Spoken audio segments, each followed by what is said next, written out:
I have this vegan coworker, we'll call her Vegan, who is very active on FB and in the office about being vegan and how cruel farming is and everything.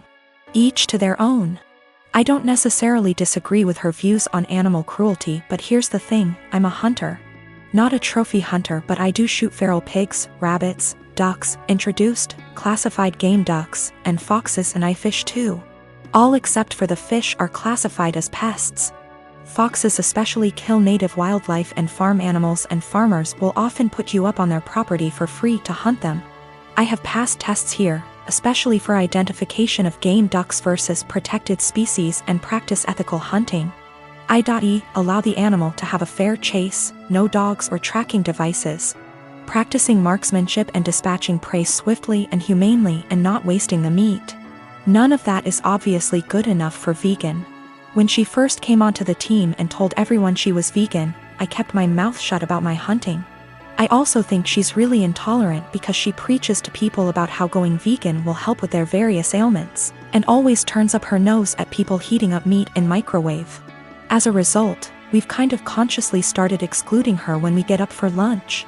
However, last year I started going hunting more regularly with a work friend from another department, whose uncle owns a farm where feral pigs and like are an issue, and he often swings by to have a chat about guns and bows and our next trip, and she found out I was a hunter. This isn't even at our desks, it's in the kitchen area that has tables and stuff, and we sometimes eat our lunches together. Ever since then, every conversation I've had with her, she's referred to hunting and how cruel it is. One time, I wore a leather pencil skirt to work and she had a go at me for wearing animal products. She seems to have singled me because of the fact that I go hunting. My boss has no spine, I've tried talking to him about this. But she just intimidates him and makes it seem like she's been persecuted, and he's backed down from that. She even tried to get a vegan shelf in the fridge and tried to rope in some Hindu vegetarian guys to do that, but they pointed out that they use milk and cheese and honey in their cooking. They also think she's nuts. It's gotten to the point where we go out for drinks on a Friday night at 5 and we never ask her. I don't organize these things, a coworker does, but my boss told me, when I brought it up in one-on-one meeting, that she feels really left out and she seems to think it's my fault because I've been here for longer and I'm somehow poisoning them against her, or something. I have since been conscious of this. If anyone starts conversation about vegan, I just say I don't talk to her unless it's work-related, and she's more than adequate at her job. It's actually become something of a joke or catchphrase. I told my boss I don't organize anything except official events, and she's always been invited. If she's not invited to informal stuff, that's not even organized by me, then that's not my problem. The coworker that doesn't invite her, she managed to piss him off because he's eaten guinea pig, he's from Peru. And she asked him if he'd eaten any of his other pets. For the record, he never ate a guinea pig that was a pet. It's something they eat in Peru. Whenever she brings up hunting or anything, I just point blank ask her there was anything work-related that she wanted to talk about, and if there wasn't, I would start talking to someone else or just walk off. I have asked her multiple times to keep conversations work-related. I never start a conversation with her at all. Most of the time, she pounces when I'm in the kitchen making tea, getting water, or just stretching my legs. One time last week, a group of us were talking and she got up to join the discussion. A horrible silence fell over the group to the point where I just excused myself and went to my desk, and so did a few others. It all came to a head in our team meeting today when our boss, usually at the ends, asks if there's any positive news or celebrations outside of work people want to share, like engagements, marathons, charity appeals, etc., and Vegan sarcastically asked me how many lives I'd taken last weekend. I got annoyed and said her constant badgering me about my hobbies and choice to eat meat was discriminatory and bothersome, and that unless it was work-related, she was not to engage me in conversation otherwise, and told our scribe to put that in the meeting minutes. She seemed a bit shocked by that, and my boss looked uncomfortable but said fair enough. I thought that was the end of that, but the right before our boss went to close the meeting, 2 other coworkers also put their hands up and asked Vegan to only engage them in work-related discussions, and that they were also uncomfortable being given non-medical health advice pertaining to their choice to consume meat and their diets. Again, boss looked uncomfortable but asked Vegan to respect their wishes and closed the meeting. Vegan didn't look anyone in the eye after that but headed straight to the bathroom. My boss was trying to get one of the co-workers to see if she was okay. And I think one of them eventually checked up on her, but she was in a cubicle and asked to be left alone. She eventually came out and asked my boss to leave early, which she did. I feel awful now. She embarrassed me in front of my team with the lives taken comment, so I pushed back, but I am caught between not wanting her to miserable and not wanting anything to do with her at all. A few of my co-workers and I ended up in a proactive conference call after this with HR, who basically said that always been subjected to unwanted advice and jabs about eating meat was not okay. But some mediation was in order to cut the tension in the workplace. The HR rep then called my boss, who explained what happened in the team meeting and complaints that we'd made one-on-one etc. But then he went into a meeting room and didn't hear the rest of discussion. I don't know what to do, assuming she comes into work tomorrow, or if I should even talk to her at all. I am a 39 years old male, and I lost my late wife 6 years ago. I have a 16-year-old son, Daniel, and I recently got engaged to my fiancé of 2 years. Her mom and I aren't on good terms because of how she behaves. She's a controlling, self-centered, Dolly Parton wannabe. I learned to ignore, but she's been annoying Daniel and criticizing his personality regularly. He's a private kid and still hasn't gotten used to the new family dynamic, but he's in therapy and is doing fine. She keeps diagnosing him left and right, calling him antisocial, autistic and other crap. Fact is, Daniel is a shy, well-mannered kid, but people confuse that with being antisocial.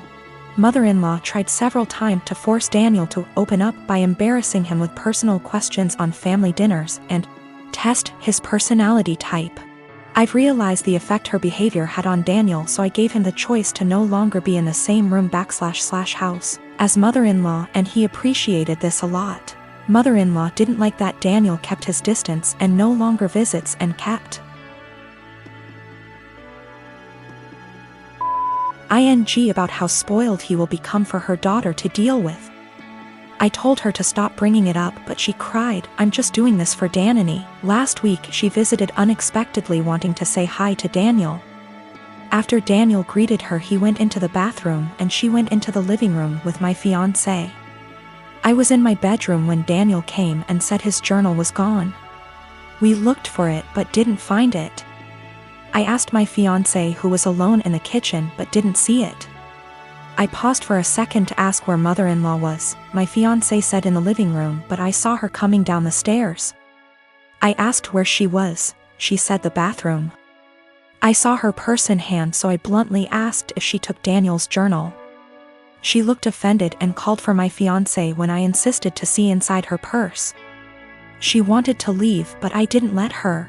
Fiancé told me to stop it, but I insisted, and the journal was there. Mother-in-law tried to explain this was her only chance to get to know Daniel better because she cares about him. I blew up at her and berated her for stealing from my son and told her she's banned from my house for the stunt she pulled. She argued with me, then left. My fiancé apologized for her but said banning her from the house was over the top. It backlashed and father-in-law argued and hoped his daughter realizes how I am and call off the wedding for refusing to apologize to Mil. Fiancé said her family won't come to the wedding till I reconcile with her mom and cancel the ban, but I won't let my son be disrespected in his own house and asked my fiancé to understand. I'm refusing to reconcile, but am aware this could ruin my relationship with all my in-laws, not just mother-in-law, and my fiancé thinks I'm selfish to cause drama. A while back, my brother married a woman who had an 11-year-old son named Billy. A year later, my sister-in-law gave birth to a little girl. 2 years later, she gave birth to a boy. Billy, who was 14 by this time, was treated like an outsider. My sister-in-law and brother saw him as a burden who spoiled their picture-perfect family. If you asked my sister-in-law how many kids she had, she would say 2. Billy started acting out. He got involved with a bad group of kids and started getting into trouble. He started failing all of his classes. He eventually got into drugs and was suspended from school. My brother and sister-in-law were fed up with him. I asked my brother if Billy could spend the summer with me and my husband. We have a hobby farm and I thought maybe getting away from his life for a while could help him some. Well, they were more than happy to get rid of him, my SIL's words. It was kind of rough the first few weeks. He had a lot of anger issues. But my husband kept his hands and mind busy doing work on the farm. And we both made sure that he knew he was loved and wanted. By August, he was a totally different kid. He wanted to keep living with us, but my sister-in-law insisted that he come home. After 2 months, he went back to his old ways due to his parents' indifference. They ended up sending him back to us, and he lived with us throughout high school. He ended up being an A/B student and kept with a really great group of kids. He got involved in baseball and got a scholarship to a local university. He's 22 now and is in his last year of school. He's engaged to a really great girl. When he was 16, he started calling me mom, and he started calling my husband pops. He never really had much to do with his mom, and he had nothing to do with my brother. He saw them on holidays when the whole family came over. His mom has tried to have a relationship with him the past few years, but he has avoided her. On Christmas, sister-in-law was over, and for whatever reason, she opened my desk drawer and found a birthday card from Billy where he said, "To the best mom ever. Thanks for loving me and giving me a chance." She was devastated. She ended up texting Billy, confronted him and asked him if she would be presented as mother of the groom at his wedding. He told her that he no longer considered her his mom and wasn't even sure if he wanted her at the wedding at all. My sister-in-law is now insisting that I make it clear to Billy that I am not his mother and that he is not to refer to me as such. My brother is also very upset with me. Even my parents are pressuring me to do what sister-in-law wants for the sake of peace. Honestly, I consider Billy to be my son. I count him in with all of my children. I feel like telling Billy not to present me as mother of the groom could possibly be misinterpreted as me saying that I don't feel like he's my son, and I don't even want to take a chance of that happening. If he decides to present his real mom as mother of the groom, I will 110% support him. I have zero desire to tell Billy not to call me mom, and I absolutely won't do it because I know it would destroy him, and it would kill me. My sister-in-law insists that by not doing it, I'm making it impossible for her to have a relationship with him, and I'm being selfish. I have talked to Billy about it some. He doesn't like to talk about his mom at all. He basically just said that he doesn't see her as a mom and has for sure decided he doesn't want her at the wedding.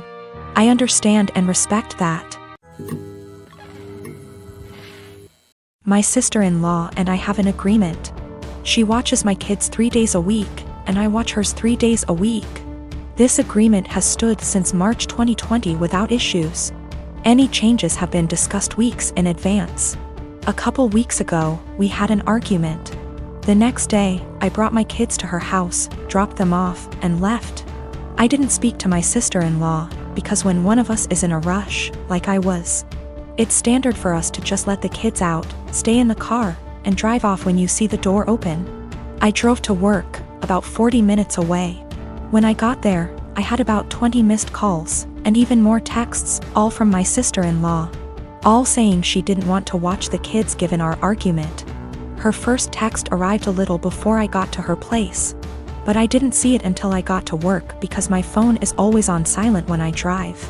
I rang her, said I'll arrange to work from home, then come get the kids. She said I have 45 minutes to get back to her place or she would call the police. I told my supervisor the situation, and she said I could leave after I did a few things. This delayed me 20 minutes. When I got back to my sister-in-law's, just over an hour later, she said she'd already called the police when the 45 minutes ran out. I then had to stick around long enough to tell the officer that I didn't abandon my children, there was just a communication issue. Sister-in-law and I had another shouting match later over this. I arranged other childcare for my kids and I've been mostly ignoring her since. However, she reached out and apologized, and has asked if I'd be willing to go back to the old childcare arrangement. I work with kids. If I got child abandonment on my record, I would never work in my field again, which she knew. And her calling the police was a massive overreaction, so if she needs a babysitter she can go whistle for all I care. She said that if I checked my phone, talked to her that morning, or came back when I was supposed to, she would not have needed to call the police, and I did this to myself. As she gave me a warning with that first text, and I could have checked my phone or spoken to her directly when I got to her place. All of which she says she would have done if she were in my position, given that we'd argued the night before. I've told her that if she thinks I'm babysitting for her, she's delusional, and she's on her own. Because of my refusal, it's looking like she may have to quit her job because my brother and her would pay more for a babysitter than they would earn from her working. My mother and brother have both called me an arsehole because there were no consequences to her calling the police, and that while she overreacted, she's apologized, so if I really forgive her, I'll let us move on. This income loss would also mean that she, my brother, and my niece and nephew might need to move somewhere cheaper. That my brother might have to take on extra hours at work. And in an extreme scenario, they may even be completely unable to live independently, meaning they'd have to move in with her parents, who live several hours away.